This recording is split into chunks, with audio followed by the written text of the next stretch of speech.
Hi students, ഇനി നമ്മൾ work energy power എന്നുള്ള അഞ്ചാമത്തെ ചാപ്റ്ററിലേക്ക് വരികയാണ്. ഈ അഞ്ചാമത്തെ ചാപ്റ്ററിൽ നിന്ന് എക്സാമിന് 5 മാർക്കിനോ 6 മാർക്കിനോ ഉള്ള ക്വസ്റ്റ്യൻസ് നിങ്ങൾ എക്സ്പെക്ട് ചെയ്യണം. സിമ്പിളായി പഠിച്ചെടുക്കാൻ പറ്റിയ 5 ടോപ്പിക്കുകൾ അടങ്ങുന്ന അഞ്ചാമത്തെ ചാപ്റ്ററാണ് വർക്ക് എനർജി ആൻഡ് പവർ. ചാപ്റ്ററിലേക്ക് പോകുന്നതിന് മുമ്പ് CM അക്കാഡമിയുടെ ഈ റിവിഷൻ ക്ലാസ്സിൻ്റെ നോട്ട്സ് നിങ്ങൾക്ക് ലഭിക്കുന്നതിന് വേണ്ടി നിങ്ങൾ CM അക്കാഡമിയുടെ ആപ്പ് ഡൗൺലോഡ് ചെയ്യുക. അതിനകത്ത് ഫ്രീ മെറ്റീരിയൽ എന്നുള്ള ഓപ്ഷനിൽ നിന്ന് നോട്ട്സ് ഡൗൺലോഡ് ചെയ്തെടുക്കാൻ സാധിക്കും. ആപ്പ് സ്റ്റോറിൽ നിന്നാണെങ്കിൽ നിങ്ങൾ ഡൗൺലോഡ് ചെയ്യേണ്ടത് മൈ ഇൻസ്റ്റിറ്റ്യൂട്ട് എന്നുള്ള ആപ്പാണ് ഡൗൺലോഡ് ചെയ്യേണ്ടത്. ഓക്കെ, നമുക്ക് ചാപ്റ്ററിലേക്ക് പോയാലോ. വർക്ക് എനർജി പവർ എന്നുള്ള ചാപ്റ്ററിൽ നിങ്ങൾ ആദ്യം പഠിക്കേണ്ട ടോപ്പിക്ക് വെക്ടറുകളുടെ മൾട്ടിപ്ലിക്കേഷനുമായി ബന്ധപ്പെട്ട സ്കേലാർ പ്രൊഡക്റ്റാണ്. അപ്പോൾ സ്കേലാർ പ്രൊഡക്റ്റ് അല്ലെങ്കിൽ ഡോട്ട് പ്രൊഡക്റ്റ്. എന്താണ് സ്കേലാർ പ്രൊഡക്റ്റ് എന്ന് സിമ്പിളായി ചോദിച്ചാൽ, 2 വെക്ടറുകളെ മൾട്ടിപ്ലൈ ചെയ്യുന്നു, ആൻസർ ഒരു സ്കേലാറായി വരുന്നു. ഇതാണ് സ്കേലാർ പ്രൊഡക്റ്റ് അല്ലെങ്കിൽ ഡോട്ട് പ്രൊഡക്റ്റ്. അതിനെ റെപ്രസെൻ്റ് ചെയ്യുന്നത് ഡോട്ട് ഇട്ടുകൊണ്ടാണ്. അതുകൊണ്ടാണ് dot product A vector dot B vector എന്ന് വായിക്കണം. Answer A into B into cos theta. എന്താ A is the magnitude of A vector. അപ്പോൾ ബിയോ magnitude of B vector. Okay, B is the magnitude of B vector and theta is the angle between A vector and B vector. So A dot B is equal to A B cos theta. Okay, ഇനി ഈ dot പ്രൊഡക്റ്റിൻ്റെ ഏതാണ് ചില properties നോക്കാം. A dot B എന്ന് പറയുന്നതും B dot A എന്ന് പറയുന്നതും equal ആണ്, സെയിം ആണ്. A dot B is equal to B dot A. ഈ പ്രോപ്പർട്ടിയെ നമ്മൾ കമ്മ്യൂട്ടേറ്റീവ് പ്രോപ്പർട്ടി എന്ന് പറയും. എന്നാൽ സെൽഫ് ഡോട്ട് പ്രൊഡക്റ്റ് നോക്കിയാൽ എ ഡോട്ട് എൻ്റെ ആൻസർ എ സ്ക്വയർ ആണ്. എ ഡോട്ട് എ എന്ന് പറയുമ്പോൾ എ ഇൻറ്റു കോസ് 0 എന്ന് വരും. എ വെക്ടറിനും ഇടയ്ക്കുള്ള ആംഗിൾ 0, കോസ് 0 1 ആണ്. A into A square. Okay, A വെക്ടറിൻ്റെ മാഗ്നിറ്റ്യൂഡിൻ്റെ സ്ക്വയർ. 2 വെക്ടേഴ്സ് പെർപെൻഡിക്കുലർ ആണെങ്കിൽ അവർക്കിടയ്ക്കുള്ള ആംഗിൾ 90 ഡിഗ്രി അല്ലേ. അപ്പോൾ അവിടെ കോസ് 90 എന്ന് പറയുമ്പോൾ 0 വരും. സോ 2 വെക്ടേഴ്സ് പെർപെൻഡിക്കുലർ ആണെങ്കിൽ ഡോട്ട് പ്രൊഡക്റ്റ് എന്തായിരിക്കും? 0. ഓക്കെ, ദെൻ ഈ ഡോട്ട് പ്രൊഡക്റ്റുമായി ബന്ധപ്പെട്ട് നിങ്ങൾ ഓർത്തോഗണൽ യൂണിറ്റ് വെക്ടേഴ്സ് ആയ I cap, J cap, K ക്യാപ്പിൻ്റെ ഡോട്ട് പ്രൊഡക്റ്റ് നോക്കുക. I dot I, J dot J, K dot K എല്ലാം 1 ആയിരിക്കും. ഓക്കെ, കാരണം ഐ ക്യാപ്പിൻ്റെ മാഗ്നിറ്റ്യൂഡ് 1 ആണ്, ഐ ക്യാപ്പിൻ്റെ മാഗ്നിറ്റ്യൂഡ് 1 ആണ്. ദെൻ ആംഗിൾ 0 വരും, കോസ് 0 1 ആണ്. I dot I, J dot J, K dot K 1. Different ആയി വന്നാൽ ഐയും ജെയും കെയും ഒക്കെ വന്നാലോ അവരൊക്കെ പെർപെൻഡിക്കുലാർ അല്ലേ. എക്സ് ആക്സിസും വൈ ആക്സിസും പെർപെൻഡിക്കുലാർ ആണ്, വൈയും സെഡും പെർപെൻഡിക്കുലാർ ആണ്. പെർപെൻഡിക്കുലാർ ആയി വന്നാൽ ഡോട്ട് പ്രൊഡക്റ്റ് 0. അപ്പോൾ ഡിഫറൻ്റ് ആയ യൂണിറ്റ് വെക്ടേഴ്സ് ആണെങ്കിൽ 0, സെയിം യൂണിറ്റ് വെക്ടേഴ്സ് ആണെങ്കിൽ ആൻസർ എന്താണ്? 1. അങ്ങനെ സിമ്പിളായിട്ട് പഠിക്കുക. അങ്ങനെയെങ്കിൽ സ്കേലാർ പ്രൊഡക്റ്റിൻ്റെ പ്രോബ്ലം വരികയാണെങ്കിൽ എങ്ങനെ ചെയ്യാം നോക്കണം. ഒരു വെക്ടറിനെ കമ്പോണൻറ്റ് ഫോമിൽ തന്നിട്ടുണ്ട്.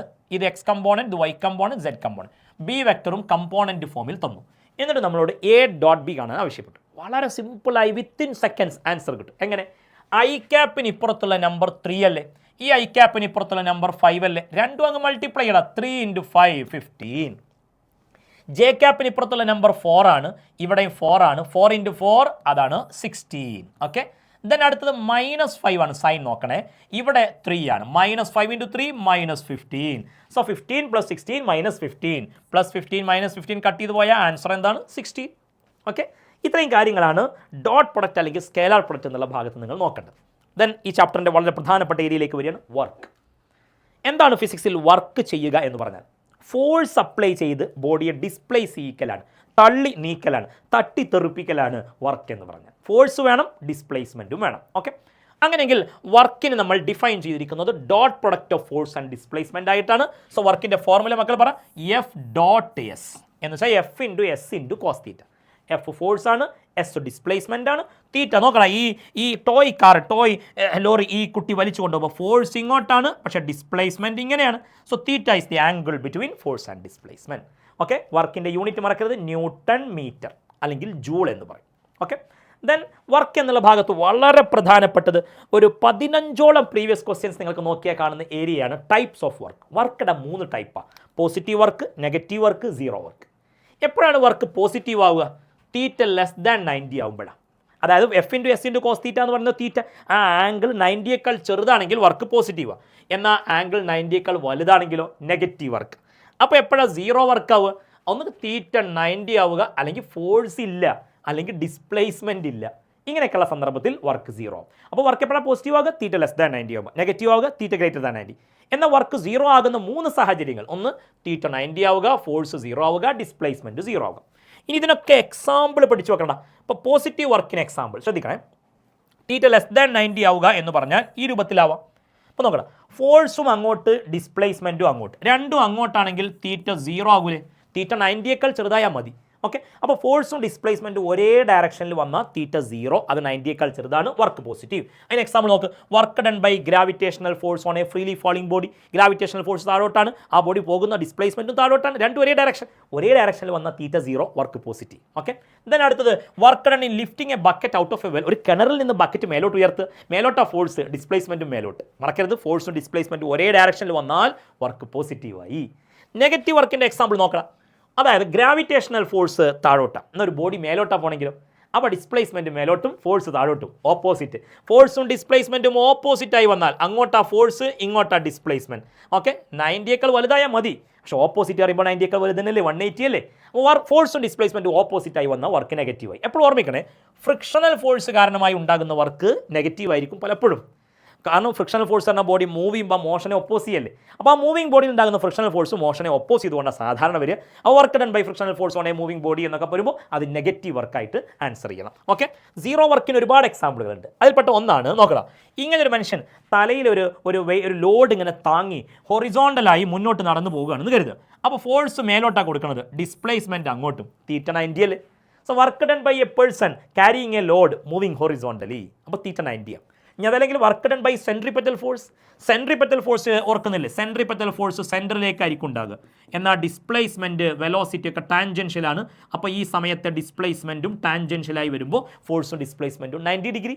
Work done by centripetal force 0 work.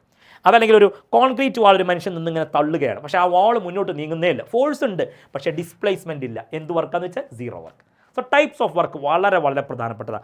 5ഉം 6ഉം കേസുകൾ തരും, എന്നിട്ട് ഓരോ വർക്കും പോസിറ്റീവോ നെഗറ്റീവോ 0 എന്ന് എഴുതാൻ ചോദിക്കും. അതോടൊപ്പം പോസിറ്റീവ് വർക്കിന് എക്സാമ്പിൾ എഴുതുക, നെഗറ്റീവ് വർക്കിന് എക്സാമ്പിൾ, ആ രീതിയിലുള്ള ചോദ്യവും നിങ്ങൾ എക്സ്പെക്ട് ചെയ്യണം. ഓക്കെ, ദെൻ വർക്കുമായി ബന്ധപ്പെട്ട് ഇനി പഠിക്കാനുള്ളത് ഫോഴ്സ് ഡിസ്പ്ലേസ്മെൻറ്റ് ഗ്രാഫാണ്.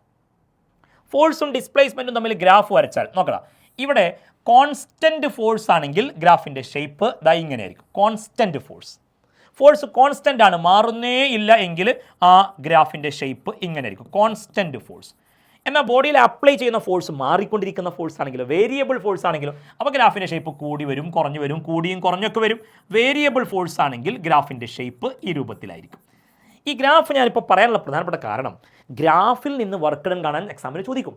അപ്പോൾ FS ഗ്രാഫിൻ്റെ ഏരിയ, ഈ ഗ്രാഫിൻ്റെ താഴെയുള്ള പോർഷൻ്റെ ഏരിയ കണ്ടാൽ, area under FS graph will give the work done. Okay, അപ്പോൾ വർക്ക് എന്നുള്ള ടോപ്പിക്കിൽ ഇത്രയും കാര്യങ്ങൾ നോക്കിയാൽ വർക്കുമായി ബന്ധപ്പെട്ട എക്സാമിൻ്റെ 2 ക്വസ്റ്റ്യൻ നോക്കിയാലോ. നോക്കണം. Find the work done and angle between force and displacement. Force തന്നിട്ടുണ്ട് 3i + 4j - 5k. അതേപോലെ ഡിസ്പ്ലേസ്മെൻറ്റ് S എന്നല്ല D ന തന്നത്, ഇങ്ങനെ തന്നു. ഫോഴ്സും ഡിസ്പ്ലേസ്മെൻറ്റും കമ്പോണൻറ്റ് ഫോമിൽ തന്നിട്ട് നമ്മളോട് വർക്ക് കാണാൻ പറഞ്ഞു. വർക്ക് കാണാൻ F.S, F.D. ഡോട്ട് പ്രൊഡക്റ്റ് കാണാനുള്ള എളുപ്പ വഴി ഞാൻ പറഞ്ഞു തന്നില്ലേ, 3 × 5, 4 × 4. അത് നേരത്തെ ചെയ്ത അതേ ക്വസ്റ്റ്യനാണ് ഞാൻ ഇട്ടിട്ടുള്ളത്. സോ വർക്ക് 16 എന്ന് കിട്ടി. ഇത് നേരത്തെ പറഞ്ഞ ക്വസ്റ്റ്യൻ. ഇനി എങ്ങനെയാണ് ആംഗിൾ കാണുക നോക്കണം. F.D എന്ന് പറയുന്നത്, ശ്രദ്ധിക്കണേ, F.D എന്ന് പറയുന്നത് ഞാനൊന്ന് മേലോട്ടാക്കട്ടെ, എന്നാലേ താഴെ കാണാൻ. F.D = FD cos θ എന്നല്ലേ? അപ്പോൾ cos θ അവിടെ നിർത്തി, FD ഇങ്ങോട്ട് കൊണ്ടുവരും. So F.D / FD. F.D ആണ് വർക്ക്, അത് 16 എഴുതി. F എന്ന് പറഞ്ഞാൽ മാഗ്നിറ്റ്യൂഡ് ഓഫ് ഫോഴ്സിൻ്റെ മാഗ്നിറ്റ്യൂഡ് √3² + 4² + 5², -5 ആണെങ്കിൽ +5², അപ്പോൾ √50. മാഗ്നിറ്റ്യൂഡ് ഓഫ് ഡിസ്പ്ലേസ്മെൻറ്റ് √5² + 4² + 3², രണ്ട് √50. സോ ഡിനോമിനേറ്റർ √50 × √50 എന്ന് വരുമ്പോൾ 50. ഓക്കെ, അപ്പോൾ ഡിനോമിനേറ്റർ 16/50 എന്ന് വരും. അത് കട്ട് ചെയ്യുമ്പോൾ 8/25. അപ്പോൾ cos θ ആണ് 8/25. അപ്പോൾ θ cos ഇൻവേഴ്സ് 8/25, 71.33 ഡിഗ്രി എന്ന ആൻസർ കിട്ടും. ഓക്കെ, ശരി. അങ്ങനെയെങ്കിൽ നമുക്ക് അടുത്ത ഒരു ക്വസ്റ്റ്യൻ കൂടി നോക്കിയാലോ. നോക്കണം. ഫോഴ്സ് ഡിസ്പ്ലേസ്മെൻറ്റ് ഗ്രാഫ് തന്നിട്ട് വർക്ക് ഡൺ കാണാനാണ്. ഗ്രാഫ് തന്നിട്ട് വർക്ക് ഡൺ കാണാൻ പറയുമ്പോൾ ഞാൻ പറഞ്ഞു, വർക്ക് ഡൺ കാണാൻ പറഞ്ഞാൽ ഏരിയയാണ് കാണേണ്ടത്. ഏരിയ കാണുമ്പോൾ നിങ്ങൾക്കറിയാം, ആദ്യം ട്രയാങ്കുലർ ഏരിയയാണ്. ട്രയാങ്കുലർ ഏരിയ എന്ന് പറയുമ്പോൾ ഈ ട്രയാങ്കിളിൻ്റെ ഏരിയ ½ BH. B എന്ന് പറയുമ്പോൾ ബേസ് ആണ്, ഇത് 0, 2, 4, 6. അതേപോലെ ഹൈറ്റ് ആൾട്ടിറ്റ്യൂഡ് എന്ന് പറയുമ്പോൾ ഇത് 0 ആണ്, ഇത് 10 ആണ്. So ½ × 6 × 10 area of triangle.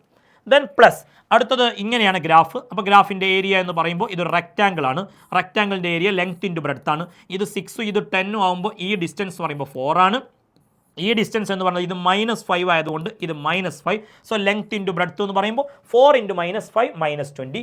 ഇത് 2, 6 കട്ട് ചെയ്ത 3 എന്ന് വരും. 3 × 10 30, 30 - 20 എന്ന് പറയുമ്പോൾ 10 ജൂൾ എന്ന ആൻസർ. ഓക്കെ, ശരി. അങ്ങനെയെങ്കിൽ നമുക്ക് നെക്സ്റ്റ് ടോപ്പിക്കിലേക്ക് വരാം. വർക്ക് എന്നുള്ള സെഷനാണ് കംപ്ലീറ്റ് ആയത്. ഇപ്പോൾ സ്കേലാർ പ്രൊഡക്റ്റ് കഴിഞ്ഞു, വർക്ക് കഴിഞ്ഞു. ഇനി ചാപ്റ്ററിൽ ഏറ്റവും പ്രധാനപ്പെട്ടതും ഏറ്റവും വലുതുമായ ഏരിയ എനർജി. എന്താണ് energy? Ability to do work. Work ചെയ്യാനുള്ള എബിലിറ്റി അല്ലെങ്കിൽ കപ്പാസിറ്റിയാണ് എനർജി എന്ന് പറയും. എനർജിയുടെ SI യൂണിറ്റ് ജൂളാണ്, J എന്ന് ക്യാപിറ്റൽ ലെറ്ററിലുണ്ട്. എനർജിക്ക് വേറെയും കുറേ യൂണിറ്റുകളുണ്ട്. എർഗ് അത് CGS യൂണിറ്റ് ആണ്. Electron volt, calorie, kilo watt hour. എക്സാമിന് ചോദിച്ച ക്വസ്റ്റ്യനാണ്. Kilo watt hour is a unit of energy. ഓരോന്നിൻ്റെയും കൺവെർഷൻ കൊടുത്തിട്ടുണ്ട്, കഴിയുമെങ്കിൽ നോക്കുക, നിർബന്ധിക്കുന്നില്ല. ഓക്കെ, ഓരോന്നിൻ്റെയും ജൂളിലേക്ക് കൺവെർട്ട് ചെയ്ത് കൊടുത്തിട്ടുണ്ട്. ഈ യൂണിറ്റുകൾ മൊത്തത്തിലൊന്ന് പരിചയപ്പെടുക. Then work. ഈ എനർജി എന്നുള്ള ഭാഗത്ത് നമുക്ക് സിലബസിൽ പഠിക്കാനുള്ളത് മെക്കാനിക്കൽ എനർജിയാണ്. എന്താ മെക്കാനിക്കൽ എനർജി എന്ന് പറഞ്ഞാൽ? Kinetic energy plus potential energy. Sum of kinetic energy and potential energy is called mechanical energy. അതിലാദ്യം കൈനറ്റിക് എനർജി. ഏതാ letter? Capital letter K. Move ചെയ്യുന്ന ബോഡിക്ക് മോഷൻ കാരണം കിട്ടുന്ന എനർജിയാണ് kinetic energy. Energy possessed by a body by virtue of its motion, due to its motion. Kinetic എനർജിയുടെ formula മക്കൾക്ക് എല്ലാവർക്കും അറിയാം. Half mv². m എന്താണ്? Mass of the body. v എന്താണ്? വെലോസിറ്റി. മാസ് കൂടിയ ബോഡിക്ക് കൈനറ്റിക് എനർജി കൂടും, വെലോസിറ്റി കൂടിയാൽ കൈനറ്റിക് എനർജി നന്നായി കൂടും. വെലോസിറ്റി പവർ 2 ആണ്, v² ആണ്. ഓക്കെ. ദെൻ എക്സാമിന് ധാരാളം ക്വസ്റ്റ്യൻസ് വന്നിട്ടുള്ളൊരു ഭാഗമാണ് കൈനറ്റിക് എനർജിയും മൊമെൻറ്റവും തമ്മിലുള്ള റിലേഷൻ. ഓക്കെ, കൈനറ്റിക് എനർജി അത് മൊമെൻറ്റം രണ്ടും മൂവ് ചെയ്യുന്ന ബോഡിയുടെ പ്രോപ്പർട്ടീസാണ്. മൊമെൻറ്റം ലോസ് ഓഫ് മോഷനിൽ പഠിച്ചല്ലോ, ലീനിയർ മൊമെൻറ്റം. എന്താണ് രണ്ടും തമ്മിലുള്ള റിലേഷൻ? ഒന്നുകിൽ റിലേഷൻ ഇങ്ങനെ പറയാം, K is equal to p²/2m. Kinetic energy is equal to മൊമെൻറ്റത്തിൻ്റെ square divided by 2m. Or P is equal to √2mk. ഇതിൽ നിന്ന് തന്നെയാണ് ഇതിലേക്ക് നമ്മൾ വരുന്നത്. അപ്പോൾ നമ്മൾ കൈനറ്റിക് എനർജിയുമായി ബന്ധപ്പെട്ട ക്വസ്റ്റ്യൻ ആണെങ്കിൽ നമുക്ക് ഈ രണ്ട് രീതിയിലുള്ള ആ ഇക്വേഷനുകളും ക്വസ്റ്റ്യൻ്റെ ആ രീതിക്കനുസരിച്ച് നമുക്ക് മാറ്റി ഉപയോഗിക്കാൻ സാധിക്കും. നമുക്ക് ഈ റിലേഷൻ മാത്രം പഠിച്ചതുകൊണ്ട് കാര്യമില്ല, ക്വസ്റ്റ്യൻ എങ്ങനെ വരുന്നു എന്ന് മനസ്സിലാക്കേണ്ടത്. ക്വസ്റ്റ്യൻ നോക്കണം. 2 bodies of masses m1 and m2. രണ്ട് ബോഡികൾ, രണ്ടാൾക്കും സെയിം ലീനിയർ മൊമെൻറ്റം രണ്ടാൾക്കും സെയിം ആണ്. അങ്ങനെയെങ്കിൽ what is the ratio of their kinetic energies? Momentum രണ്ടാൾക്കും സെയിം ആണ്, കൈനറ്റിക് എനർജികളുടെ റേഷ്യോ കാണണം. അപ്പോൾ kinetic energy is equal to എന്ന equation K is equal to p²/2m. അപ്പോൾ K1 is equal to p²/2m1, K2 is equal to p²/2m2. P എന്ന് എഴുതാനുള്ള കാരണം മൊമെൻറ്റം രണ്ടാൾക്കും സെയിം ആണ്, മൊമെൻറ്റം സെയിം ആണ്. അപ്പോൾ p എന്ന് എഴുതി, പക്ഷേ മാസ് വ്യത്യാസമുണ്ട്, m1 m2. അങ്ങനെയെങ്കിൽ K1/K2 റേഷ്യോ എന്ന് പറഞ്ഞാൽ അങ്ങനെയല്ലേ? K1/K2 പറയുമ്പോൾ ഇതിനെ ഇതുകൊണ്ട് ഡിവൈഡ് ചെയ്യുക. അപ്പോൾ ആദ്യം p²/2m1 എഴുതി, ഡിവൈഡ് ചെയ്യാൻ പറഞ്ഞാൽ റെസിപ്രോക്കൽ എടുത്ത് മൾട്ടിപ്ലൈ ചെയ്യുക. ഇത് റെസിപ്രോക്കൽ എടുത്ത് മൾട്ടിപ്ലൈ ചെയ്യുമ്പോൾ p² കട്ട് ചെയ്ത് പോവും, 2 കട്ട് ചെയ്ത് പോവും, m2/m1. Okay, m2 is to m1. Okay, അങ്ങനെയെങ്കിൽ അടുത്തൊരു ക്വസ്റ്റ്യൻ കൂടി നോക്കാം. A light body and A heavy body. ഒരു ബോഡിക്ക് മാസ് കുറവാണ്, മറ്റാൾ മാസ് കൂടിയ ബോഡി. രണ്ടാൾക്കും ഒരേ കൈനറ്റിക് എനർജി സെയിമാണ്. അങ്ങനെയെങ്കിൽ which one has greater momentum? ആർക്കാണ് മൊമെൻറ്റം കൂടുതൽ? അപ്പോൾ മൊമെൻറ്റം ഈസ് ഈക്വൽ ടു എന്നുള്ള റിലേഷൻ എടുത്തു. Momentum P is equal to √2mk. Mass വ്യത്യാസമുണ്ട്, പക്ഷേ കൈനറ്റിക് എനർജി സെയിമാണ്. മാസ് ഒരാൾക്ക് കൂടും, മാസ് കൂടിയാൽ മൊമെൻറ്റം കൂടും, കാരണം മാസ് ന്യൂമറേറ്റർ അല്ലേ. അപ്പോൾ മാസ് കൂടിയ ബോഡിക്ക് മൊമെൻറ്റം കൂടുന്നു, മാസ് കൂടിയാൽ മൊമെൻറ്റം കൂടും. മാസ് കൂടിയ ബോഡിയാണ് ഹെവിയർ ബോഡി, അപ്പോൾ ഹെവിയർ ബോഡിക്ക് മൊമെൻറ്റം കൂടും. സോ മൊമെൻറ്റവും കൈനറ്റിക് എനർജി തമ്മിലുള്ള റിലേഷൻ വെച്ചുകൊണ്ട് ഇങ്ങനെ പല ടൈപ്പ് ക്വസ്റ്റ്യൻസ് എക്സാമിന് വരാറുണ്ട്. ചെയ്ത് പഠിക്കുക, റിലേഷൻ നിർബന്ധമായും ഓർത്തു വെക്കുക. അങ്ങനെയെങ്കിൽ വളരെ പ്രധാനപ്പെട്ട ഈ ചാപ്റ്ററിലെ ഒരു ഡെറിവേഷനിലേക്ക് കിടക്കുകയാണ് വർക്ക് എനർജി തിയറം അല്ലെങ്കിൽ വർക്ക് എനർജി പ്രിൻസിപ്പിൾ. എന്താണ് വർക്ക് എനർജി തിയറം അല്ലെങ്കിൽ വർക്ക് എനർജി പ്രിൻസിപ്പിൾ? ഒന്നുമില്ല, work done is equal to change in kinetic energy. That's all. Work done is equal to change in kinetic energy. Work done on a body by a force is equal to change in its kinetic energy എന്ന് നീട്ടി വലിച്ചെഴുതാം. അല്ലെങ്കിൽ work done is equal to change in kinetic energy. Prove ചെയ്യാൻ എക്സാമിൽ ചോദിക്കും. അപ്പോൾ നമ്മുടെ ഒരു ബോഡി, ആ ബോഡിയുടെ മാസ് m ആണ്, ഇനീഷ്യൽ വെലോസിറ്റി u ആണ്. ആ ബോഡിയിൽ നമ്മളൊരു ഫോഴ്സ് കൊടുക്കുകയാണ്, F എന്ന ഫോഴ്സ്. ആ ഫോഴ്സ് കാരണം ബോഡി ഡിസ്പ്ലേസ് ചെയ്ത് ഇവിടെ എത്തി, ബോഡിയുടെ വെലോസിറ്റി v. Simple diagram. ഇത്രയുമാണ് ആ ബോഡിക്കുണ്ടായ ഡിസ്പ്ലേസ്മെൻറ്റ്. ഇനി നമുക്ക് എല്ലാവർക്കും അറിയാവുന്ന equation v² = u² + 2as second ചാപ്റ്ററിൽ പഠിച്ചില്ലേ? ആ u² ഇങ്ങോട്ട് എടുത്താൽ v² - u² ആയി. രണ്ട് സൈഡും ½ m കൊണ്ട് മൾട്ടിപ്ലൈ ചെയ്യുക. രണ്ട് സൈഡും ½ m കൊണ്ട് മൾട്ടിപ്ലൈ ചെയ്യുക. So ½ m × v² - u², ½ m × 2as. അപ്പോൾ ഇവിടെ 2 കട്ട് ചെയ്ത് പോകും. ബാക്കി ഇപ്പുറത്ത് ½ m കൊണ്ട് v² മൾട്ടിപ്ലൈ ചെയ്യുക, ½ m v², ½ m കൊണ്ട് u² മൾട്ടിപ്ലൈ ചെയ്യുക, അപ്പോൾ ½ m v² - ½ m u². ഇവിടെ നോക്ക്, m × a, ma എന്ന് പറഞ്ഞാൽ ഫോഴ്സ് അല്ലേ, force into displacement. Force into displacement വർക്കായി. ഇത് ഫൈനൽ കൈനറ്റിക് എനർജി, ഇത് initial kinetic energy, so change in kinetic energy. So work done is equal to change in kinetic energy. Work energy theorem വളരെ കുറഞ്ഞ സ്റ്റെപ്പിൽ നമ്മൾ സിമ്പിളായി derive ചെയ്തെടുത്തു. Okay, then work energy theorem എന്നുള്ള ഭാഗം കൂടി കഴിയുമ്പോൾ കൈനറ്റിക് എനർജി അവസാനിക്കുകയാണ്. അടുത്ത എനർജി ഏതാ പറ? Potential energy. പൊട്ടൻഷ്യൽ എനർജിയുടെ ഡെഫിനിഷൻ എക്സാമിന് ചോദിച്ചു. ഒരു ബോഡിക്ക് അതിൻ്റെ പൊസിഷൻ കാരണമായോ കോൺഫിഗറേഷൻ കാരണമായോ കിട്ടുന്ന എനർജിയാണ് potential energy. Energy possessed by a body by virtue of its position or configuration. Position കാരണം കിട്ടുന്ന എനർജിക്ക് എക്സാമ്പിൾ നോക്കുകയാണ് gravitational potential energy. Okay, potential energy U എന്നുള്ള ലെറ്ററിലാണ് സൂചിപ്പിക്കുക, മറക്കരുത്. നോക്കട്ടെ, ഇത് എർത്താണ്. എർത്തിന് ചുറ്റും എർത്തിൻ്റെ അട്രാക്ഷൻ അനുഭവപ്പെടുന്ന റീജിയൻ ഉണ്ട്, അതിനെ എർത്തിൻ്റെ ഗ്രാവിറ്റേഷണൽ ഫീൽഡ്. ഞാനും നിങ്ങളൊക്കെ ആ ഫീൽഡിലുള്ളത്. ഈ ബോഡി എർത്തിൻ്റെ ഗ്രാവിറ്റേഷണൽ ഫീൽഡിലാണ് ഈ ബോഡിയുടെ പൊസിഷൻ. അപ്പോൾ ഈ ബോഡിക്ക് എർത്തിലേക്ക് അട്രാക്ഷൻ ഉണ്ടാവും. നമ്മളൊരു ഫ്ലോറിൽ ഈ ബോഡിയെ കയറ്റി വെച്ചാൽ ആ ബോഡി താഴോട്ട് പോകാനുള്ള ടെൻഡൻസി ഉണ്ടാവും, പക്ഷേ ആ ഫ്ലോർ കാരണം പോകാൻ കഴിയില്ല. അപ്പോൾ ആ ബോഡിക്കുള്ളിൽ ഒരു എനർജി അത് സ്റ്റോർ ചെയ്ത് വെക്കുന്നു. ആ സ്റ്റോർ ചെയ്ത എനർജിയാണ് പൊട്ടൻഷ്യൽ എനർജി. ഗ്രാവിറ്റേഷണൽ ഫീൽഡിൽ ബോഡിക്കുണ്ടാകുന്ന ഗ്രാവിറ്റേഷണൽ പൊട്ടൻഷ്യൽ എനർജിയുടെ ഫോർമുല മറക്കരുത്, mgh. m മാസാണ്, g acceleration due to gravity, h എന്ന് പറഞ്ഞാൽ ഹൈറ്റ് ആണ്. മറക്കരുത്, ശ്രദ്ധിക്കണം. ഒരു ബോഡിയുടെ ഗ്രാവിറ്റേഷണൽ പൊട്ടൻഷ്യൽ എനർജി mgh എന്നുള്ള ഫോർമുല. ചെറിയ ഹൈറ്റ്, ഭൂമിയുടെ റേഡിയസുമായി കമ്പയർ ചെയ്യുമ്പോൾ ചെറിയ ഹൈറ്റിലാണ് ഇത് ഉപയോഗിക്കാൻ നമുക്ക് സാധിക്കുക, അപ്പോഴേ ഉപയോഗിക്കാൻ പാടുള്ളൂ mgh. ഒരു ബോഡിയെ നമ്മൾ h ഹൈറ്റിലേക്ക് പൊക്കാനുള്ള വർക്ക് ഡൺ ചോദിച്ചാലും mgh എന്നാണ് എഴുതേണ്ടത്. ഓക്കെ, h ഹൈറ്റിലുള്ള ബോഡിയുടെ ഗ്രാവിറ്റേഷണൽ പൊട്ടൻഷ്യൽ എനർജിയും mgh എന്നാണ് എഴുതേണ്ടത്. ഒരു ബോഡിയെ h ഹൈറ്റിലേക്ക് കൊണ്ടുപോകാൻ എത്ര എനർജി സ്പെൻഡ് ചെയ്യണം എന്ന് ചോദിച്ചാലും mgh എന്നുള്ള ഫോർമുലയാണ് ഉപയോഗിക്കേണ്ടത് എന്നുകൂടി മനസ്സിലാക്കി വെക്കുക. ഓക്കെ, ഇനി നമ്മൾ പൊട്ടൻഷ്യൽ എനർജിയുടെ ഭാഗത്ത് പഠിക്കേണ്ടത് ഒരു സ്പ്രിങ്ങിൻ്റെ പൊട്ടൻഷ്യൽ എനർജിയുടെ ഫോർമുല ഡിറൈവ് ചെയ്ത് പഠിക്കണം. അതായത് ഒരു സ്പ്രിങ് നോക്കണം, ഇതൊരു സ്പ്രിങ് ആണ്. ആ സ്പ്രിങ്ങിൻ്റെ അറ്റം പിടിച്ച് ഞാൻ എക്സ് ദൂരം ഇങ്ങോട്ട് വലിച്ചു. ആ വലിച്ച എക്സ് എന്ന ദൂരത്തെ ഡിസ്പ്ലേസ്മെൻറ്റ് ഓഫ് സ്പ്രിങ് എന്ന് പറയും, ഡിസ്പ്ലേസ്മെൻറ്റ്. ഓക്കെ, ആ വലിച്ചു പിടിച്ച സ്പ്രിങ്ങിന് അങ്ങനെ സ്ട്രെച്ച് ചെയ്തിരിക്കുന്ന അവസ്ഥയിൽ ആ സ്പ്രിങ്ങിന് ഒരു എനർജി ഉണ്ട്. അത് ആ സ്പ്രിങ്ങിൻ്റെ കോൺഫിഗറേഷൻ കാരണം കിട്ടിയ എനർജിയാണ് പൊട്ടൻഷ്യൽ എനർജിയാണത്. ഇനി കംപ്രസ് ചെയ്ത സ്പ്രിങ്ങിന് ഉണ്ടാവും എനർജി. കംപ്രസ് ചെയ്യുമ്പോഴും അതേപോലെ സ്ട്രെച്ച് ചെയ്യുമ്പോഴും നമ്മൾ എത്ര ദൂരം ഡിസ്പ്ലേസ് ചെയ്ത് ആ ദൂരമാണ് എക്സ്. നോക്കണം, നമ്മൾ ഈ സ്പ്രിങ്ങിനെ ഇങ്ങോട്ട് വലിച്ചാൽ ആ സ്പ്രിങ്ങിനുള്ളിൽ അങ്ങോട്ടൊരു ഫോഴ്സ് ഉണ്ടാവും. നമ്മൾ ആ വലിച്ച ശേഷം കൈ വിട്ട സ്പ്രിങ് അങ്ങോട്ട് പോകില്ലേ? അപ്പോൾ ആ സ്പ്രിങ് അങ്ങോട്ട് പോകാൻ കാരണം സ്പ്രിങ്ങിനകത്ത് അങ്ങോട്ടുണ്ടായ ഫോഴ്സാണ്. അത് സ്പ്രിങ് ഫോഴ്സ്, എഫ്എസ് എന്നെഴുതുന്നു, സ്പ്രിങ് ഫോഴ്സ്. ഓക്കെ, നേരത്തെ സ്റ്റാറ്റിക് ഫ്രിക്ഷനെയും എഫ് എസ് എഴുതിയിട്ടുണ്ട്, ഇത് സ്പ്രിങ് ഫോഴ്സ്. ശ്രദ്ധിക്കുക, സ്പ്രിങ് ഫോഴ്സിൻ്റെ ഫോർമുല ഒന്ന് ഓർത്ത് വെക്ക്, -kx എന്നാണ്. സ്പ്രിങ് ഫോഴ്സിൻ്റെ ഫോർമുല -kx.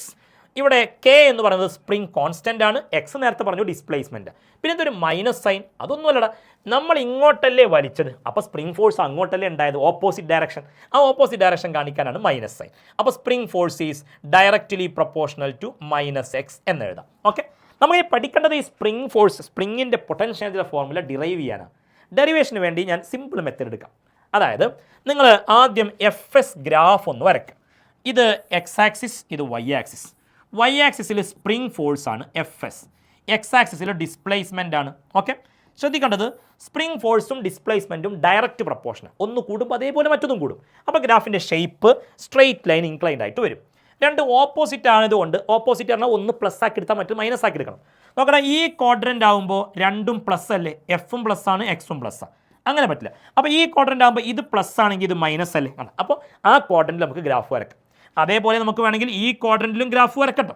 ഏതെങ്കിലും ഒരു ക്വാഡ്രൻറ്റ് അവിടെ നമ്മൾ ഗ്രാഫ് വരച്ചു, ഒന്ന് കൂടുമ്പോൾ മറ്റതും അതേപോലെ കൂടുമ്പോൾ ഗ്രാഫിൻ്റെ ഷേപ്പ് ഇങ്ങനെ. സോ ഗ്രാഫ് സിമ്പിളായിട്ട് വരക്കാലോ. ഇനി ഈ ഗ്രാഫിൻ്റെ ഏരിയ കണ്ടാൽ, നേരത്തെ പറഞ്ഞിട്ടുണ്ട് എഫ് എസ് ഗ്രാഫിൻ്റെ ഏരിയ കണ്ടാൽ വർക്ക് ഡൺ കിട്ടും. സിമ്പിളായി ഡിറൈവ് ചെയ്യും. പൊട്ടൻഷ്യൽ എനർജി കാണാൻ പറഞ്ഞാൽ നമ്മൾ ആ സ്പ്രിങ്ങിനെ വലിക്കാനുള്ള വർക്ക് കണ്ടാൽ മതി. U = work done. Work done കാണാൻ area under the graph. Area എന്ന് പറയുമ്പോൾ ഇതൊരു ട്രയാങ്കിൾ അല്ലേ, ട്രയാങ്കുലർ ഏരിയ. ഹാഫ് ഇൻറ്റു ഇതാ നോക്കണം, ഇതാണ് ബേസ്. ബേസിനെ എക്സ് എന്ന് എഴുതാം, -x എന്ന് എഴുതാൻ മൈനസ് ഒഴിവാക്കി എഴുതിക്കോളൂ. എക്സ് ഇൻറ്റു ആൾട്ടിറ്റ്യൂഡ് എന്ന് പറയുമ്പോൾ ഈ ഹൈറ്റ് എന്ന് പറയുമ്പോൾ അത് എഫ് എസ് ആണ്. എഫ് എസിൻ്റെ ഫോർമുല kx ആണ്, -kx ആണ്. നമ്മൾ ആ സൈൻ ഒഴിവാക്കിയിട്ട് എഴുതി സിമ്പിളായി. അപ്പോൾ half into B, half B H അല്ലേ ട്രയാങ്കിളിൻ്റെ ഏരിയ. അപ്പോൾ base into altitude, F S ആണ്, എഫ് എസിനെ kx എന്ന് എഴുതിയാൽ ഹാഫ് kx². ആകെ 3-4 വരിയിൽ നമ്മൾ ആ ഡെറിവേഷൻ അവസാനിപ്പിച്ചു. ഗ്രാഫിൻ്റെ ഷേപ്പ് ഒന്ന് പഠിക്കണേ. സോ സ്പ്രിങ്ങിൻ്റെ പൊട്ടൻഷ്യൽ എനർജി ഡെറിവേഷനാണ് ഈ ചാപ്റ്ററിലെ രണ്ടാമത്തെ ഡെറിവേഷൻ. സിമ്പിളായിട്ട് പഠിക്കാം. ദെൻ 2 തരം ഫോഴ്സുകളെ പരിചയപ്പെടുകയാണ് ഇനി. ഒന്ന് കൺസർവേറ്റീവ് ഫോഴ്സ്, മറ്റൊന്ന് നോൺ കൺസർവേറ്റീവ് ഫോഴ്സ്. ഈ 2 ഫോഴ്സിനെ കുറിച്ചും 2 പോയിന്റും എക്സാമ്പിളും പഠിച്ചു വെക്കുക. ഒന്നുമില്ല, ചില ഫോഴ്സുകൾ ചെയ്യുന്ന വർക്ക് ഡൺ പാത്തിനെ ഡിപ്പെൻഡ് ചെയ്യില്ല. വർക്ക് ഡൺ പാത്തിനെ ഡിപ്പെൻഡ് ചെയ്യുന്നില്ലെങ്കിൽ ആ ഫോഴ്സ് കൺസർവേറ്റീവ് ഫോഴ്സ്. എന്നാൽ വർക്ക് ഡൺ പാത്തിനെ ഡിപ്പെൻഡ് ചെയ്യുന്നുവെങ്കിൽ നോൺ കൺസർവേറ്റീവ്. തെറ്റരുത്, work done independent of path ആകുമ്പോൾ കൺസർവേറ്റീവ്, ഡിപ്പെൻഡ്സ് ഓൺ പാത്ത് ആകുമ്പോൾ നോൺ കൺസർവേറ്റീവ്. ദെൻ ഒരു ക്ലോസ്ഡ് പാത്ത് എടുത്താൽ, ക്ലോസ്ഡ് പാത്ത് എന്ന് പറഞ്ഞാൽ തുടങ്ങിയിടത്തേക്ക് തന്നെ തിരിച്ചു വരും. ഒരു ക്ലോസ്ഡ് പാത്ത് എടുക്കുമ്പോൾ കൺസർവേറ്റീവ് ഫോഴ്സ് ആണെങ്കിൽ ടോട്ടൽ വർക്ക് ഡൺ 0 ആവും. In a closed path total work done is 0 if the force is conservative. മറക്കരുത്, എന്നാൽ ഒരു ക്ലോസ്ഡ് പാത്തിലെ ടോട്ടൽ വർക്ക് ഡൺ 0 ആവില്ല. ഏത് ഫോഴ്സ് ആണെങ്കിൽ? നോൺ കൺസർവേറ്റീവ് ഫോഴ്സ് ആണ്. അപ്പോൾ എല്ലാ ഫോഴ്സ് കാരണം ഉണ്ടാകുന്ന വർക്ക് ഡൺ ഒരു ക്ലോസ്ഡ് പാത്തിൽ 0 ആണോ എന്ന് ചോദിച്ചാൽ അത് ശരിയല്ല. കൺസർവേറ്റീവ് ഫോഴ്സ് ആണെങ്കിൽ ക്ലോസ്ഡ് പാത്തിൽ വർക്ക് 0, അത് നോട്ട് ഈക്വൽ ടു 0. കൺസർവേറ്റീവ് ഫോഴ്സിന് എക്സാമ്പിൾ ആണ് ഗ്രാവിറ്റേഷണൽ ഫോഴ്സ്, സ്പ്രിംഗ് ഫോഴ്സ്, അതേപോലെ ഇലക്ട്രോ മാഗ്നറ്റിക് ഫോഴ്സ്. നിങ്ങൾ കേട്ടിട്ടുണ്ടാവും, മാഗ്നറ്റുകൾ തമ്മിലുള്ള ഫോഴ്സ്, ചാർജുകൾ തമ്മിലുള്ള ഫോഴ്സ് ഒക്കെ കൺസർവേറ്റീവ് ഫോഴ്സിന് എക്സാമ്പിൾ ആണ്. നോൺ കൺസർവേറ്റീവ് ഫോഴ്സിന് എക്സാമ്പിൾ ആണ് ഫ്രിക്ഷണൽ ഫോഴ്സ്, വിസ്കസ് ഫോഴ്സ്, ഫ്ലൂയിഡിൽ ഉണ്ടാകുന്ന വിസ്കോസിറ്റി, വിസ്കസ് ഫോഴ്സ് ഒക്കെ നോൺ കൺസർവേറ്റീവ് ഫോഴ്സിന് എക്സാമ്പിൾ ആണ്. ഇനി നമ്മൾ പഠിക്കാൻ പോകുന്ന ഈ ചാപ്റ്ററിലെ ഏറ്റവും പ്രധാനപ്പെട്ട ടോപ്പിക്കാണ്. ഇത്രയധികം തവണ ഈ ചാപ്റ്ററിൽ നിന്ന് ഡെറിവേഷൻ ചോദിച്ചൊരു ടോപ്പിക്ക് വേറില്ല. Law of conservation of mechanical energy. Law of conservation of mechanical energy statement പഠിക്കും. അതായത് ഒരു ബോഡിയിൽ വർക്ക് ചെയ്യുന്ന ഫോഴ്സ് കൺസർവേറ്റീവ് ഫോഴ്സ് ആണെങ്കിൽ, കൺസർവേറ്റീവ് ഫോഴ്സിന് എക്സാമ്പിൾ അല്ലേ ഗ്രാവിറ്റേഷണൽ ഫോഴ്സ്. ഈ പെണ്ണ് ഞാൻ താഴോട്ടിട്ടാൽ താഴോട്ട് പോകാനുള്ള കാരണം ഗ്രാവിറ്റേഷണൽ ഫോഴ്സ്. അത് conservative non conservative? Conservative force. അപ്പോൾ ഒരു ബോഡിയിൽ വർക്ക് ചെയ്യുന്ന ഫോഴ്സ് കൺസർവേറ്റീവ് ഫോഴ്സ് ആണെങ്കിൽ ആ ബോഡിയുടെ മെക്കാനിക്കൽ എനർജി എപ്പോഴും കോൺസ്റ്റൻ്റ് ആയിരിക്കും. മെക്കാനിക്കൽ എനർജി പറഞ്ഞാൽ എന്താ? Sum of kinetic energy and potential energy. So mechanical energy of a body is constant if the force doing work is conservative. Force conservative ആണെങ്കിൽ mechanical energy constant ആണ്. Statement പഠിച്ചോളൂ. Total mechanical energy of a system is conserve if conservative forces are doing work on it. Statement പഠിക്കുക. അങ്ങനെയെങ്കിൽ ആ statement മാത്രം പഠിച്ചാൽ പോരാ, എക്സാമിന് എപ്പോഴും ചോദിക്കുന്നത് ഇതിൻ്റെ പ്രൂഫാണ്. ഒരു ഫ്രീലി ഫാളിംഗ് ബോഡിയുടെ കേസിൽ law of conservation of mechanical energy, ചിലപ്പോൾ law of conservation of energy എന്ന് മാത്രം പറയും. ഇത് പ്രൂവ് ചെയ്യാൻ ചോദിക്കും. ഫ്രീലി ഫാളിംഗ് ബോഡി എന്ന് പറയും. ചിലപ്പോൾ ഒരു ടവറിൻ്റെ മുകളിൽ നിന്ന് ഒരു ബോഡി താഴോട്ട് വീഴാണ്. ആ കേസിൽ law of conservation of energy prove ചെയ്യുക, law of conservation of mechanical energy prove ചെയ്യുക എന്ന് പറയും. ഡയഗ്രം വരച്ച് വെക്കുക. എ ഇനീഷ്യൽ പൊസിഷൻ, കുറച്ച് താഴോട്ട് വന്നു. ബി താഴോട്ട് സഞ്ചരിച്ച ദൂരം എക്സ്, അങ്ങനെ ഗ്രൗണ്ട് ലെവൽ സി. ഇവിടെ ഈ എയിൽ നിന്ന് സിയിലേക്കുള്ള ഉയരം എച്ച് ആണ്, എന്ന് ബിയിലേക്കുള്ള ഉയരം എക്സ് ആണ്. നോക്കണം, എയിലെ കാര്യങ്ങൾ മൊത്തം ഇവിടെ എഴുതുന്നു, ബിയിലെ കാര്യങ്ങൾ ഇവിടെ എഴുതുന്നു, സിയിലെ കാര്യങ്ങൾ ഇവിടെ. സിമ്പിളായിട്ട് 9 കാര്യങ്ങൾ എഴുതിയാൽ നമുക്ക് ആ 3 മാർക്ക് നിഷ്പ്രയാസം നേടിക്കാൻ സാധിക്കും. എയിൽ കൈനറ്റിക് എനർജി 0. അതെന്താണെന്ന് വെച്ചാൽ വീഴാൻ തുടങ്ങുമ്പോൾ വെലോസിറ്റി 0 അല്ലേ? ഒരു ബോഡി താഴോട്ട് വീഴുമ്പോൾ ഇനീഷ്യൽ വെലോസിറ്റി 0 അല്ലേ? അപ്പോൾ കൈനറ്റിക് എനർജി 0 ആവും. Kinetic energy 0. Potential energy H ഹൈറ്റിലല്ലേ? അപ്പോൾ mgh. ഇത് 0, ഇത് mgh. ഇത് രണ്ടും കൂടി കൂട്ടുമ്പോഴാണ് ടോട്ടൽ എനർജി. ആ ടോട്ടൽ എനർജിയാണ് മെക്കാനിക്കൽ എനർജി ഞാൻ ഈന്ന് എഴുതിയത്. അപ്പോൾ mgh. ശ്രദ്ധിക്കാം, ഇവിടെ എത്തുമ്പോൾ കൈനറ്റിക് എനർജി ½ mv². അവിടെ ഹാഫ്, ഇവിടെ എത്തുമ്പോൾ വെലോസിറ്റി ഉണ്ട്, വെലോസിറ്റി 0 അല്ല, ഇവിടെ 0. ഇനി ഇവിടെ എത്തുമ്പോൾ ആ v² പകരം ഞാൻ 2gx എന്ന് എഴുതി. സിമ്പിളായിട്ട് പഠിക്കുക. v² is equal to u² plus 2as അല്ലേ? u0. അപ്പോൾ പിന്നെ ബാക്കി 2as എന്നുള്ളിടത്ത് 2gx, 2a²g, എസിന് പകരം x. അപ്പോൾ 2 വെട്ടിപ്പോയാൽ mgx. പൊട്ടൻഷ്യൽ എനർജിയോ? ഇപ്പം ഇവൻ എത്ര ഹൈറ്റിലാണ് ഇരിക്കുന്നത്? ഇവൻ ഇരിക്കുന്ന ഹൈറ്റ് h - അല്ലേ? ഇത് എക്സും ഇത് മൊത്തം എച്ചും. അപ്പോൾ എത്ര ഹൈറ്റിലാണ് ഇരിക്കുന്നത്? h - x. അപ്പോൾ പൊട്ടൻഷ്യൽ എനർജി എന്താ? mg × h - x. ഈ ടോട്ടൽ എനർജി കാണുമ്പോൾ ഇതും കൂടി കൂട്ടി ഞങ്ങൾക്ക് mgh തന്നെ കിട്ടും. കൂട്ടി നോക്കണമെന്നില്ല, mgh കിട്ടിക്കോളും. ഓക്കെ, ഇനി ശ്രദ്ധിച്ച് ഒന്ന് ആഡ് ചെയ്ത് നോക്കിയാൽ, കോമൺ ടൈം ഒക്കെ എടുത്തിട്ട് ഒന്ന് ആഡ് ചെയ്ത് നോക്കിയാൽ mgh കിട്ടും. എല്ലാം ഇപ്പോഴും ടോട്ടൽ എനർജി mgh കോൺസ്റ്റൻ്റ് ആയി കിട്ടും. സിയിലെത്തുമ്പോൾ കൈനറ്റിക് എനർജി ½ mv². ഇവിടെ v² is equal to u² plus 2as എന്ന് എഴുതുമ്പോൾ അവിടെ ഞാൻ 2as എന്നതിന് പകരം 2gh എന്ന് എഴുതി, എസ് വരെ h. അപ്പോൾ 2 വെട്ടിപ്പോയാൽ mgh. താഴെ എത്തിയ ഹൈറ്റ് 0 ആയില്ലേ? ഹൈറ്റ് 0 ആയാൽ അവിടെ എന്തായി പറ? mgh എന്നല്ല, ഹൈറ്റ് 0 ആയി കഴിഞ്ഞാൽ പൊട്ടൻഷ്യൽ എനർജി 0. അത് എഴുതിയ മാറിപ്പോയത് u is equal to 0, കാരണം ഹൈറ്റ് 0 ആയി. അപ്പോൾ mgh 0 കൂടി ആഡ് ചെയ്താൽ mgh. ഇത്രയേ ഉള്ളൂ. ഈ 9 കാര്യങ്ങൾ സിമ്പിളായിട്ട് പഠിച്ചൂടെ? ഓരോ പൊസിഷനിലെയും kinetic energy, potential energy, total energy പഠിക്കും. എന്നിട്ട് അതിൻ്റെ ഒരു ഗ്രാഫും കൂടി വരയ്ക്കും. അതായത് എനർജിയും ഹൈറ്റും തമ്മിലെ ഗ്രാഫ്. y ആക്സിൽ നമ്മൾ എനർജി എടുത്തിരിക്കുകയാണ്, x ആക്സിൽ ഹൈറ്റാണ്. നോക്കിക്കോളൂ, ഒരു ഗ്രാഫ് ഇതാ ഇങ്ങനെ നോക്കണം. ഉയരം കൂടുന്തോറും പൊട്ടൻഷ്യൽ എനർജി കൂടി വരും. ഹൈറ്റ് കൂടുന്തോറും പൊട്ടൻഷ്യൽ എനർജി കൂടും. അപ്പോൾ ഒരു ഗ്രാഫ് ഇതാണ്, ഇത് പൊട്ടൻഷ്യൽ എനർജിയാണ് u. അടുത്ത ഗ്രാഫ് പൊട്ടൻഷ്യൽ എനർജി കൂടുമ്പോൾ കൈനറ്റിക് എനർജി കുറയല്ലേ? ഒരു ഗ്രാഫ് മേലോട്ടാണെങ്കിൽ ഒരു ഗ്രാഫ് താഴോട്ട്, അത് കൈനറ്റിക് എനർജി. മെക്കാനിക്കൽ എനർജി എപ്പോഴും എന്താണ്? കോൺസ്റ്റൻ്റ് ആണ്. Total energy constant. Okay, so that's all about law of conservation of mechanical energy. Statement, proof, graph. മറക്കരുത്. എനർജി എന്നുള്ള ഭാഗം ഇതോടെ അവസാനിപ്പിക്കുമ്പോൾ എനർജിയുമായി ബന്ധപ്പെട്ട ഒരു ക്വസ്റ്റ്യൻ നോക്കിയാലോ? നോക്കണം. A body of mass 5 kg thrown vertically up with a kinetic energy 490 joule. 490 joule kinetic എനർജിയിൽ മേലോട്ടൊരു കല്ല് മേലോട്ടെറിഞ്ഞു. കല്ലിൻ്റെ മാസ് 5 kg. അങ്ങനെയെങ്കിൽ find the height at which kinetic energy of the body becomes half of the original value. മേലോട്ട് പോകും തോറും height കൂടുമ്പോൾ പൊട്ടൻഷ്യൽ എനർജി കൂടുകയാണ്, കൈനറ്റിക് എനർജി കുറഞ്ഞു വരും. അപ്പോൾ ഇപ്പോൾ കൈനറ്റിക് എനർജി 490 ജൂളിലാണ് വിട്ടത്. ആ 490 ജൂൾ പിന്നെ പകുതി കൈനറ്റിക് എനർജി ആകാൻ എത്ര ഹൈറ്റ് എടുക്കും? മേലോട്ട് പോകും തോറും കൈനറ്റിക് എനർജി കുറയും, പൊട്ടൻഷ്യൽ എനർജി കൂടും. ആ എനർജിയിലെ ചേഞ്ച് സെയിം ആയിരിക്കും. Change in kinetic energy is equal to change in potential energy. Potential എനർജിയിലെ ചേഞ്ചും കൈനറ്റിക് എനർജിയിലെ ചേഞ്ചും ഈക്വൽ ആയിരിക്കും. ഒരു എനർജി മറ്റൊരു എനർജിയായി മാറുകയല്ലേ ചെയ്യുക. അപ്പോൾ പൊട്ടൻഷ്യൽ എനർജിയുടെ ചേഞ്ച് എത്ര mgh, കാരണം ഇവിടുന്ന് എറിയുമ്പോൾ പൊട്ടൻഷ്യൽ എനർജി 0 ആണ്, h ഹൈറ്റിലെത്തുമ്പോൾ mgh, അപ്പോൾ difference in potential energy mgh minus 0 mgh. Change in kinetic എനർജിയോ, ഇവിടുന്ന് എറിയുമ്പോൾ 490 ജൂൾ എനർജി, അത് പകുതിയായി കിടക്കുന്ന സമയമാണ്, 490ൻ്റെ പകുതി പറയുമ്പോൾ 245, അപ്പോൾ ചേഞ്ച് 245. അങ്ങനെ വരുമ്പോൾ മാസ് ഉണ്ട് G9.8, h is equal to 245, so h is equal to 245 divided by 5 into 9.8 is equal to 4.38 metre എന്ന് കിട്ടും. ഓക്കെ, ദെൻ നമ്മളിനി പവർ എന്നുള്ള ക്വാണ്ടിറ്റി ഏറ്റവും ചെറിയ ടോപ്പിക്. എന്താണ് പവർ? പവർ എന്ന് പറഞ്ഞാൽ power is the work done in unit time. Okay, ഒരു യൂണിറ്റ് ടൈം കൊണ്ട് 1 സെക്കൻഡ് സമയം കൊണ്ട് ചെയ്ത work done in unit time. പവറിൻ്റെ formula work by time or force into velocity, F dot V. Power is equal to force dot velocity. പവറിൻ്റെ unit joule per second ആണ്, അല്ലെങ്കിൽ what, SI unit വാട്ടാണ്. മറ്റൊരു unit ആണ് HP എന്താ, horse power. ഒരു horse power എന്ന് പറഞ്ഞാൽ 746 വാട്ടാണ്. അപ്പോൾ ഹോഴ്സ് പവറിൽ തന്ന് വാട്ടിലേക്ക് കൺവേർട്ട് ചെയ്യാൻ പറഞ്ഞാൽ 746 കൊണ്ട് മൾട്ടിപ്ലൈ ചെയ്യണം. അതേപോലെ വാട്ടിൽ തന്ന് HP മാറ്റാൻ പറഞ്ഞാൽ 746 കൊണ്ട് ഡിവൈഡ് ചെയ്യുകയും വേണം. സോ പവറുമായി ബന്ധപ്പെട്ട ഒരു ക്വസ്റ്റ്യൻ നോക്കണം. ഒരു എലിവേറ്റർ എന്ന് പറയുമ്പോൾ ലിഫ്റ്റാണ്. ആ എലിവേറ്ററിനെ ക്യാരി ചെയ്യാൻ പറ്റുന്ന മാക്സിമം ലോഡ് 1800 കിലോഗ്രാമാണ്. എലിവേറ്ററിൻ്റെയും യാത്രക്കാരുടെയും എല്ലാം കൂടി. അത് മേലോട്ട് പോകുന്ന constant speed 2 metre per second. ആ ലിഫ്റ്റ് മേലോട്ട് പോകുമ്പോൾ താഴോട്ട് ഫ്രിക്ഷൻ ഉണ്ടാവും. ആ ഫ്രിക്ഷണൽ ഫോഴ്സ് തന്നിട്ടുണ്ട് 4000 ന്യൂട്ടൺ. അങ്ങനെയെങ്കിൽ ആ ലിഫ്റ്റ്, ആ എലിവേറ്റർ മേലോട്ട് ചലിപ്പിക്കാൻ വേണ്ട മിനിമം പവർ എത്ര എന്നാണ് ചോദ്യം. ഓക്കെ, പവർ കാണാൻ ഫോഴ്സ് ഇൻറ്റു വെലോസിറ്റി നോക്കണം. ഈ എലിവേറ്റർ അഥവാ ലിഫ്റ്റ് മേലോട്ട് പോകുന്ന വെലോസിറ്റി 2 മീറ്റർ പെർ സെക്കൻഡ്. താഴോട്ട് ഏതൊക്കെ ഫോഴ്സ് ഉണ്ട്? ഒന്ന് ഫ്രിക്ഷണൽ ഫോഴ്സ് 4000 ന്യൂട്ടൺ ഉണ്ട്. അതേപോലെ ഇതിൻ്റെ വെയിറ്റ് mg. ഓക്കെ, വെയിറ്റ് 1800 ആണ്. G ഞാൻ 9.8 പകരം 10 എടുത്തു സിമ്പിളായി, അപ്പോൾ 18,000 ന്യൂട്ടൺ താഴോട്ട്. അങ്ങനെ വരുമ്പോൾ ഫോഴ്സ് ഇൻറ്റു വെലോസിറ്റി താഴോട്ട് 18,000 ന്യൂട്ടണും 4000 ന്യൂട്ടണും ആകുമ്പോൾ 22,000 ന്യൂട്ടൺ ഫോഴ്സ് താഴോട്ടുണ്ട്. അപ്പോൾ മേലോട്ട് മിനിമം 22,000 ന്യൂട്ടൺ ഫോഴ്സ് കൊടുക്കണ്ടേ മിനിമം. അപ്പോൾ താഴോട്ട് 22,000 ന്യൂട്ടൺ ഫോഴ്സ് ഉണ്ടെങ്കിൽ മേലോട്ട് ചലിപ്പിക്കാൻ മേലോട്ടും 22,000 കൊടുക്കണം. സോ 22,000 ഇൻറ്റു വെലോസിറ്റി 2 ആകും 44,000. അത് വാട്ടിലാണ്. HP മാറ്റാൻ പറഞ്ഞാൽ 746 കൊണ്ട് ഡിവൈഡ് ചെയ്യണം, അപ്പോൾ 58.98 എന്ന് കിട്ടും. ഓക്കെ, സോ പവർ എന്നുള്ള ഭാഗത്തെ കാര്യങ്ങളാണ് നമ്മളിപ്പോൾ പഠിച്ചതെങ്കിൽ ഇനി ചാപ്റ്ററിൻ്റെ അവസാന ഭാഗം കൊളീഷൻ. എന്താണ് കൊളീഷൻ? രണ്ട് വസ്തുക്കൾ തമ്മിൽ കൂട്ടിയിടിക്കുക. അപ്പോൾ ആ മൂവ് ചെയ്യുന്ന ബോഡികളുടെ ആ മോഷന്, പാത്തിന് ചേഞ്ച് വരും. പെട്ടെന്ന് വളരെ ചെറിയൊരു ടൈം ഇൻ്റർവൽ കൊണ്ട് ആ ടൈമിനിടക്ക് അവൻ്റെ മോഷൻ ഒരു ചേഞ്ച് വരും, പാത്തിനൊരു ചേഞ്ച് വരും. കൊളീഷൻ 2 ടൈപ്പാണ്. ഒന്ന് ഇലാസ്റ്റിക് കൊളീഷൻ, ഓക്കെ, മറ്റൊന്ന് ഇൻഇലാസ്റ്റിക് കൊളീഷൻ. എന്താ ഇലാസ്റ്റിക് കൊളീഷൻ? മൊമെൻറ്റവും കൈനറ്റിക് എനർജിയും കൺസർവ്ഡ് ആയിട്ടുള്ള കൊളീഷനാണ് elastic. Total momentum before collision equals total momentum after collision. Total kinetic energy ബിഫോറും ആഫ്റ്റർ ഈക്വൽ ആകുക. അങ്ങനെ വരുമ്പോൾ ഇലാസ്റ്റിക് കൊളീഷൻ എന്ന് പറയും. ആറ്റങ്ങളും മോളിക്യൂൾ തമ്മിലൊക്കെ ഉള്ള കൊളീഷൻ അങ്ങനെയാണ്. എന്നാൽ പ്രകൃതിയിൽ നമ്മൾ കാണുന്ന കൊളീഷനൊക്കെ ഇൻഇലാസ്റ്റിക്കാണ്. എന്താ ഇൻഇലാസ്റ്റിക് കൊളീഷൻ എന്ന് പറഞ്ഞാൽ മൊമെൻറ്റം കൺസർവ്ഡ് ആണ്, എന്നാൽ കൈനറ്റിക് എനർജി എന്തല്ല, കൺസർവ്ഡ് അല്ല. ഓക്കെ, ഇനി കംപ്ലീറ്റ്ലി ഇൻഇലാസ്റ്റിക് കൊളീഷൻ എന്ന പേരിലൊരു കൊളീഷൻ പറയും. അതായത് കൊളൈഡിങ് ബോഡികൾ ഒട്ടിപ്പിടിക്കുക. കൊളീഷനോട് കൂടി കൊളൈഡിങ് ബോഡികൾ ഒട്ടിപ്പിടിക്കുകയാണെങ്കിൽ അത്തരം കൊളീഷൻ നമ്മൾ എന്ത് പറയും? കംപ്ലീറ്റ്ലി ഇൻഇലാസ്റ്റിക് എന്ന് പറയും. ഓക്കെ, സോ കൊളീഷൻ എന്താണെന്നും ടൈപ്സ് ഓഫ് കൊളീഷൻ മനസ്സിലാക്കിയാൽ 1 ഡയമെൻഷണൽ കൊളീഷൻ എന്താണ്, 2 ഡയമെൻഷണൽ കൊളീഷൻ എന്താണ്?